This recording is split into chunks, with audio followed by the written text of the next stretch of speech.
Very good morning dear DSC aspirants. ఈ video చూడడానికి 15 నిమిషాలు టైం వేస్ట్ అని మాత్రం ఎట్టి పరిస్థితుల్లోనే అనుకోకండి. ఈ ఛానల్ నుండి ఎగ్జామ్లో ఉపయోగపడే అతి ముఖ్యమైన సమాచారం మాత్రమే మీకు వస్తుంది.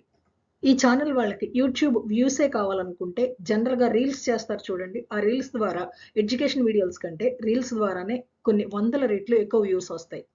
కానీ కష్టపడి డిఎస్సి రాస్తున్న అభ్యర్థులకి ఏదో రకంగా ఉపయోగపడాలన్న తాపత్రయంతో ఈ ఛానల్ వాళ్ళు మాలాంటి వాళ్ళందరినీ రిక్వెస్ట్ చేసి వీడియోలు పడుతున్నారు. కనుక ఈ ఛానల్ వీడియోలను ఎక్కడ మిస్ అవ్వకండి. ఇవి మీకు డిఎస్సిలో మాత్రమే కాదు, రాబోయే అన్ని నోటిఫికేషన్స్లోని కూడా ఉపయోగపడతాయి. అందుకే ప్రతి ప్రశ్నకి అంత డీటెయిల్డ్ ఎక్స్ప్లెనేషన్ ఇవ్వడం జరుగుతుంది. ఈ వీడియోస్లో చాలా ప్రశ్నలు అన్ని నోటిఫికేషన్స్కి పనికొస్తాయి, కానీ కొన్ని ప్రశ్నలు మాత్రం ఈ డిఎస్సి వాళ్ళకే పనికొస్తాయి. ఎగ్జాంపుల్, ఇప్పుడు మీకు స్క్రీన్ మీద కనిపిస్తున్న ఈ 3 క్వశ్చన్స్ ఏవైతే ఉన్నాయో ఇవి మాత్రం ఓన్లీ డిఎస్సికి మాత్రమే పనికొస్తాయి. చూడండి, the title the teacher and society refer to which commissions report. అంటే ఏ కమిషన్ యొక్క రిపోర్ట్కి ద టీచర్ అండ్ సొసైటీ అనే పేరుంది. చాలా ఇంపార్టెంట్. ఎందుకంటే గత సెషన్స్లో ఆల్రెడీ చటోపాధ్యాయ కమిటీ గురించి అడిగేశాడు. ఇది చటోపాధ్యాయ కమిటీ యొక్క రిపోర్ట్ పేరే the teacher and society report. ఈసారి ప్రశ్న వేరే రకంగా అడగొచ్చు. నేషనల్ కమిషన్ ఆన్ టీచర్స్ 1 ఈ కమిటీని ఏ పేరుతో పిలుస్తారు అని, లేదా డిపి చటోపాధ్యాయ కమిటీని ఏ విధంగా పిలుస్తారని కూడా అడగొచ్చు. నేషనల్ కమిషన్ ఆన్ టీచర్స్ 1 ఈ కమిటీ ఇచ్చిన రిపోర్ట్ పేరు the teacher and society. Next question దగ్గరికి వెళ్లే ముందు ఈ క్వశ్చన్కి సంబంధించి ఒక ఇంపార్టెంట్ మ్యాటర్ చూద్దాం. ఇంపార్టెంట్ అంటే చాలా చాలా ఇంపార్టెంట్. ఈ చట్టోపాధ్యాయ కమిటీ లేదా నేషనల్ కమిషన్ ఆన్ టీచర్స్ దీనిని ఏ సంవత్సరంలో నియమించారు, ఏర్పాటు చేశారని అడగొచ్చు. అది 1983. నేను ఇది కాదు అంత ఇంపార్టెంట్ అని చెప్పింది, ఇది జస్ట్ ఒకసారి పాజ్ చేసి ఈ క్లిప్పింగ్ అనేది చూసుకోండి. ఇంపార్టెంట్ అని ఏదన్నానో అది ఒకసారి చూపిస్తాను ఉండండి. భారతదేశంలో మొట్టమొదటిసారిగా టీచర్ ఎడ్యుకేషన్కి సంబంధించి వేసిన కమిటీ చట్టోపాధ్యాయ కమిటీ. అయితే ఇది 2019 యూజీసీ నెట్ ఎడ్యుకేషన్ పేపర్లో ఇచ్చిన క్వశ్చన్. ఏమిచ్చాడు? Which of the following committee was required exclusively to address teacher education in India. అంటే టీచర్ ఎడ్యుకేషన్కి సంబంధించి ప్రత్యేకంగా టీచర్ ఎడ్యుకేషన్కి సంబంధించి వేసిన కమిషన్ ఏది అని. ఆన్సర్ చూడండి, చట్టోపాధ్యాయ. ఇక్కడ ఆప్షన్స్లో చూడండి, చట్టోపాధ్యాయ కమిషన్ ఆప్షన్ ఉందా ఇక్కడ, కానీ ఆన్సర్ చూడండి, జస్టిస్ వర్మ కమిషన్ అని ఇచ్చాడు. మరి భారతదేశంలో మొట్టమొదటిసారిగా అసలు టీచర్ ఎడ్యుకేషన్కి సంబంధించి వేసిన కమిటీ చట్టోపాధ్యాయ కమిషన్ కదా. మరి ఆన్సర్ వచ్చి జస్టిస్ వర్మ కమిషన్ అని ఎందుకు ఇచ్చాడు? ఇక్కడ చూడండి, ఇక్కడ ఒక వర్డ్ ఉంది చూడండి, ఎక్స్క్లూజివ్లీ అనే వర్డ్ ఉంది చూడండి. ఒక్కసారి ఇక్కడ ఆపుదాం, ఇంకొక క్వశ్చన్ చూద్దాం. ఈ క్వశ్చన్ చూడండి, ఇది కూడా 2025 యూజీసీ నెట్ ఎడ్యుకేషన్ పేపర్లో ఇచ్చింది. ఈ సంవత్సరం జనవరిలో ఇచ్చిన ప్రశ్న ఇది. The national commission on teachers 1983 provided criteria for selection of trainees for becoming teachers. The commission was headed by. మరి దీని ఆన్సర్ ఏమి ఇచ్చాడు? చట్టోపాధ్యాయ. ఇందాకనేమో టీచర్ ఎడ్యుకేషన్కి సంబంధించి ఎక్స్క్లూజివ్లీ ఓన్లీ టీచర్ ఎడ్యుకేషన్కి సంబంధించి మాత్రమే దాన్ని ఫోకస్ చేస్తూ ఇచ్చిన కమిటీ ఏంటంటే జస్టిస్ వర్మ కమిటీ అనుకున్నాం. మీకు గత వీడియోలో కూడా ఒక ప్రశ్న ఇచ్చాం కదా, సుప్రీంకోర్టు ఆజ్ఞ మేరకు భారత ప్రభుత్వం టీచర్ ఎడ్యుకేషన్కి సంబంధించి ఏర్పాటు చేసిన కమిటీ ఏంటి అంటే అది చాలా మంది ఆన్సర్స్ పెట్టారు, జస్టిస్ వర్మ కమిటీ అని. అంటే చట్టోపాధ్యాయ కమిటీ టీచర్ ఎడ్యుకేషన్కి సంబంధించి అన్ని రకాల మొత్తం ఓన్లీ టీచర్ ఎడ్యుకేషన్ మాత్రమే కాకుండా దాని రిలేటెడ్ అన్నీ కూడా మొత్తం చూసింది. కానీ సుప్రీంకోర్టు స్పెసిఫిక్గా టీచర్ ఎడ్యుకేషన్కి సంబంధించి in service, pre service teacher trainings వీటికి సంబంధించి కేవలం టీచర్ ఎడ్యుకేషన్ మీదే ఎక్స్క్లూజివ్గా ఫోకస్ చేయమంది. అందువలన అక్కడ ఎక్స్క్లూజివ్ అనే పదం వచ్చినప్పుడు జస్టిస్ వర్మ కమిషన్ అని పెట్టండి. అట్లా కాకుండా 1983 అనే సంవత్సరం వచ్చిన, లేదా మొట్టమొదటి నేషనల్ కమిషన్ ఆన్ టీచర్స్ అని వచ్చిన చట్టోపాధ్యాయ అని పెట్టండి. ఈ ప్రశ్న అన్ని ఎగ్జామ్స్కి ఇంపార్టెంటే. Which commission established in 1960 was a committee in India that investigated the socio-economic conditions of scheduled tribes and their development. భారతదేశంలో 1960లో షెడ్యూల్డ్ ట్రైబ్స్ అంటే షెడ్యూల్ తెగల యొక్క సామాజిక ఆర్థిక స్థితిగతులను పరిశీలించడానికి ఏర్పాటు చేయబడిన కమిటీ ఏంటి అంటే దేబార్ కమిషన్. గుర్తుపెట్టుకోండి, ఓన్లీ షెడ్యూల్ ట్రైబ్స్, ఇందులో షెడ్యూల్ క్యాస్ట్ లేరు. ఇయర్ 1960. అంటే దేబార్ కమిషన్ ఏ సంవత్సరంలో వేశాడని అడగొచ్చు. క్రింది వాటిలో దేబార్ కమిషన్ ఎవరి అభివృద్ధి కోసం వేశాడని అడిగి కింద ఆప్షన్స్ ఇవ్వచ్చు. Option A schedule tribes, option B schedule caste, option 3 schedule tribes and caste అనొచ్చు. అలాగే ఆప్షన్స్ ఇస్తాడు. ఇక్కడ షెడ్యూల్ ట్రైబ్స్ మాత్రమే. నెక్స్ట్ క్వశ్చన్ చూడండి. కింద 4 కొఠారి కమిషన్ అంటే ఇంక అందరికీ తెలిసిన విషయమే. కానీ అక్కడ కొఠారి కమిషన్ ఇచ్చిన రికమెండేషన్స్ చాలా ఇంపార్టెంట్. కింది వాటిలో కొఠారి కమిషన్ రికమెండేషన్స్ ఏది కాదు? త్రీ లాంగ్వేజ్ ఫార్ములా అనేది కొఠారి కమిషన్ సిఫార్సు అని అది అందరికీ తెలుసు. ఎందుకంటే మాతృభాష ఒకటి ఉండాలి, ఇంగ్లీష్ తప్పనిసరి, అది కాకుండా ఏదో ఒక ప్రాంతీయ భాష నేర్చుకోవాలి. నెక్స్ట్ రెండవది కామన్ స్కూల్ సిస్టమ్.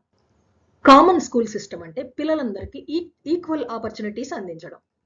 అంటే వాళ్ళ సామాజిక, ఆర్థిక, నెక్స్ట్ లేకపోతే వాళ్ళు పలానా మతము లేదా కులము అనే సంబంధం ఏమీ లేకుండా అందరికీ సమాన అవకాశాలు కల్పించడం. జెండర్ కానీ, లేకపోతే వాళ్ళ రిలీజియన్ కానీ, లేదా వాళ్ళ రీజనల్ అంటే వాళ్ళ ప్రాంతీయపరమైన అంశాలు కానీ, ఆర్థికపరమైన అంశాలు కానీ ఏమి పరిగణలోకి తీసుకుండా అందరికీ విద్యను అందించడం. అసలు డైరెక్ట్గా కొఠారి కమిషన్ చెప్పిన ఈ కామన్ స్కూల్ సిస్టమ్ అంటే ఏంటని కూడా పెట్టి అడగచ్చు. జనరల్గా మీరేం ఎక్స్పెక్ట్ చేస్తారు? కామన్ స్కూల్ సిస్టమ్ అంటే కో ఎడ్యుకేషన్, అబ్బాయిలు అమ్మాయిల్ని ఒకే స్కూల్లో చదువుకోవడం అని. కానీ కాదు, జెండర్ను కూడా పరిగణలోకి తీసుకోకూడదు. దాంతోపాటు ఇంకా అనేక రకమైన అంశాలు అంటే ఆర్థిక, సామాజిక, మత, కుల, ప్రాంత ఏవి పరిగణలోకి తీసుకోకుండా అందరికీ సమాన అవకాశాలు. 10+2+3 స్ట్రక్చర్ ఇది చాలా ఇంపార్టెంట్. ఎందుకంటే ఇప్పుడు స్ట్రక్చర్ మార్చేశాడు కదా, 5+4+4+3. ఆ స్ట్రక్చర్ మార్చేసిన మూలం పాత స్ట్రక్చర్ అయినా అడగచ్చు, కొత్త స్ట్రక్చర్ అయినా అడగచ్చు. Next last option neighbourhood school. ఇది కూడా కొఠారి కమిషన్ ఇచ్చిన సిఫార్సే. 4 కరెక్టే. నైబర్హుడ్ స్కూల్ అంటే ఏంటని కూడా అడగొచ్చు. నైబర్హుడ్ స్కూల్ అంటే పిల్లలందరికీ కూడా వాళ్ళకి అందుబాటులో, వాళ్ళకి దగ్గరగా ఉండేలాగా. ఇప్పుడు ఎక్కువ కిలోమీటర్ల దూరం ఇచ్చాడు అనుకోండి, వాళ్ళ పిల్లలు అంత దూరం అని చెప్పి చాలా మంది తల్లిదండ్రులు పంపలేరు కదా, అందు గురించి పిల్లలందరికీ లోకల్గా అందుబాటులో ఉండేలాగా. ఇందాకనే మనకు ఒక ప్రశ్న వచ్చింది చూడండి, చట్టోపాధ్యాయ కమిటీ యొక్క రిపోర్ట్ పేరు ఏంటి అని, the teacher and the society. ఆ విధంగా రిపోర్ట్ల యొక్క టైటిల్స్ అడుగుతూ ఉంటారు. What is the title of the report of the national education commission అంటే కన్ఫ్యూజ్ అవ్వరు కదా, ఎందుకంటే అందరికీ తెలిసిన బేసిక్ బిట్టే ఇది.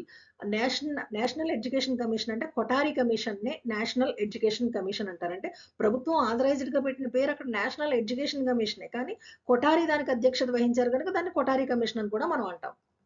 ఈ రిపోర్ట్ టైటిల్ ఏంటంటే ఎడ్యుకేషన్ అండ్ నేషనల్ డెవలప్మెంట్. ఈ ప్రశ్నలన్నీ కూడా చాలా బేసిక్ ప్రశ్నల్లో అనిపిస్తున్నా, చాలా ఇంపార్టెంట్ ప్రశ్నలు ఇవి. The national council for teacher education is a statutory body or executive body. ఇక్కడ ఆర్ అనేది ఆర్ బదులు ఆర్ పడినట్లుంది ఇక్కడ.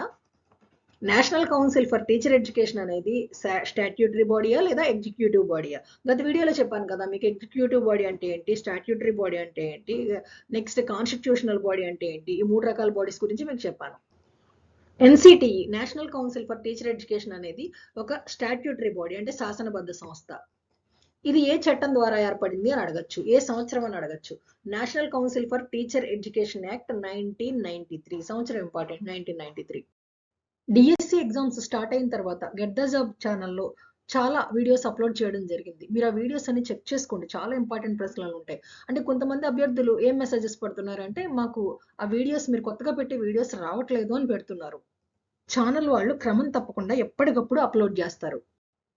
జనరల్గా మీరు యూట్యూబ్ ఓపెన్ చేయగానే కింద ఇలా కనపడతాయి కదా, హోమ్, షార్ట్స్, ఇలా సబ్స్క్రిప్షన్స్ ఇవన్నీ కనపడతాయి కదా. మీరు ఏం చేస్తారంటే ఈ సబ్స్క్రిప్షన్స్ ఉన్నాయి కదా, ఈ సబ్స్క్రిప్షన్స్ మీద ప్రెస్ చేయండి. అప్పుడు మీకు సబ్స్క్రైబ్ చేసిన ఛానల్స్ అన్ని మీకు ఇలా వరుసగా కనపడతాయి. ఆ వరుసగా కనపడినప్పుడు ఆ ఛానల్స్లో మీరు గెట్ ద జాబ్ అకాడమీ ఇలా గ్రీన్ కలర్లో జీ ఉంటుంది. ఈ ఛానల్ ఏదైతే ఉందో ఈ గెట్ ద జాబ్ దగ్గరికి వెళ్ళి ఇక్కడ ప్రెస్ చేశారనుకోండి, గెట్ ద జాబ్ అకాడమీ దగ్గర ప్రెస్ చేస్తే మొత్తం ఆ ఛానల్లో అప్లోడ్ చేసిన మొత్తం వీడియోలన్నీ కూడా మీకు ఇలా రైట్ సైడ్ కనపడతాయి. ఎప్పటికప్పుడు మీరు సబ్స్క్రిప్షన్స్లోకి వెళ్ళి ఈ గెట్ ద జాబ్ అకాడమీ ఛానల్లో చెక్ చేసుకుంటూ ఉంటే ఎప్పుడు ఏ కొత్త వీడియో అప్లోడ్ చేసిన వాళ్ళు మీకు వెంటనే సెకండ్స్లో తెలుస్తుంది. ప్రెజెంట్ ఇప్పుడు మే జూన్ కరెంట్ అఫైర్స్ నుంచి చాలా ఎక్కువగా వస్తున్నాయి. మే జూన్ కరెంట్ అఫైర్స్ లో మొత్తం అసలు రావడానికి అవకాశం ఉన్న ప్రతి ప్రశ్నని వదిలిపెట్టకుండా వీడియో రెడీ అవుతోంది. దాంతో పాటు ఇప్పటి వరకు జరిగిన ఎగ్జామ్స్ ఆధారంగా జీకే ఎక్కడి నుంచి అడుగుతున్నాడు అంటే, జీకే సర్వసాధారణంగా కరెంట్ అఫైర్స్ రిలేటెడ్ చేసుకునే దానికి సంబంధించిన జీకే అడుగుతున్నాడు. వాటికి సంబంధించిన ప్రశ్నలు కూడా రెడీ అవుతున్నాయి. రేపు మార్నింగ్ కల్లా మీకు ఆ వీడియో వస్తుంది. మర్చిపోకుండా ఆ వీడియో వచ్చిందా లేదా, అప్లోడ్ అయిందా లేదా అనేది ఛానల్లో మీకు ఆ వీడియో కొత్త వీడియో కనపడకపోతే ఛానల్లోకి వెళ్ళి చెక్ చేసుకోండి. సబ్స్క్రైబ్ చేసుకొని లైక్ చేస్తున్నప్పుడు ప్రతి వీడియోని మీకు కొత్తగా వచ్చిన వీడియోలు వెంటనే వస్తాయి మీకు. Okay aspirants, all the very best.